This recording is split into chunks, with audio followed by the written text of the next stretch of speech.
పెద్దపల్లి జిల్లా రాఘవాపూర్ సమీపంలో goods train పట్టాలు తప్పింది. గూడ్స్ ట్రైన్ పట్టాలు తప్పడంతో రైళ్లు రాకపోకలకు తీవ్ర అంతరాయం ఏర్పడింది. నిన్న ఘజియాబాద్ నుండి కాజీపేట వైపుగా ఐరన్ కాయిల్స్ తీసుకువెళ్తున్న గూడ్స్ ట్రైన్ పెద్దపల్లి జిల్లా రాఘవపూర్ కన్నాల మధ్యలో పట్టాలు తప్పింది. దీంతో 6 బోగీలు ట్రాక్ పై చెల్లాచెదురుగా పడిపోయాయి. దీంతో ఢిల్లీ చెన్నై ప్రధాన రైలు మార్గంలో రైళ్ల రాకపోకలకు అంతరాయం ఏర్పడింది.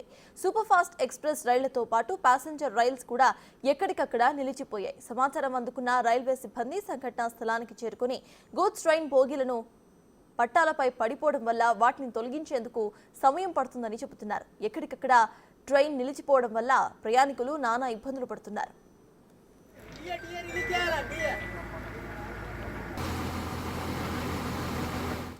పెద్దపల్లి జిల్లా రాఘవాపూర్ సమీపంలో గూడ్స్ ట్రైన్ పట్టాలు తప్పిన ఘటనపై కేంద్ర మంత్రి బండి సంజయ్ ఆరా తీశారు. నాగ్పూర్ ఎన్నికల ప్రచారంలో ఉన్న బండి సంజయ్ సమాచారం తెలిసిన వెంటనే దక్షిణ మధ్య రైల్వే అధికారులకు ఫోన్ చేశారు. 11 బోగీలు పట్టాలు తప్పడంపై 3 రైల్వే ట్రాకులు దెబ్బతిన్నాయి అధికారులు తెలిపారు. అయితే పెద్దపల్లి టు రామగుండం వైపుగా వెళ్లే రాకపోకలకు పూర్తిగా అంతరాయం ఏర్పడిందని అన్నారు. తక్షణమే రైల్వే ట్రాక్ ను పునరుద్ధరించాలని కేంద్ర మంత్రి కోరారు. పెద్దపల్లి రామగుండం మార్గంలోని ప్రయాణికులకు ఇబ్బందులు తలెత్తకుండా చూడాలని సూచించారు. రైల్వే ట్రాక్ పునరుద్ధరించేందుకు అధికారులు అన్ని చర్యలు తీసుకుంటున్నారు. Yesterday night, when one goods train loaded with steel coils and steel rolls was passing through Raghapuram station, got derailed at about 8:20 p.m. and 12 wagons got derailed and it blocked all the 3 lines.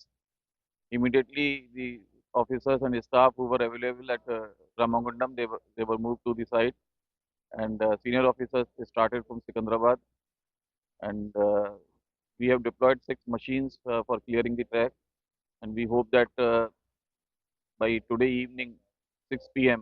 we will be able to clear 1 track, and remaining 2 tracks we will be able to clear tomorrow morning by 11 o'clock.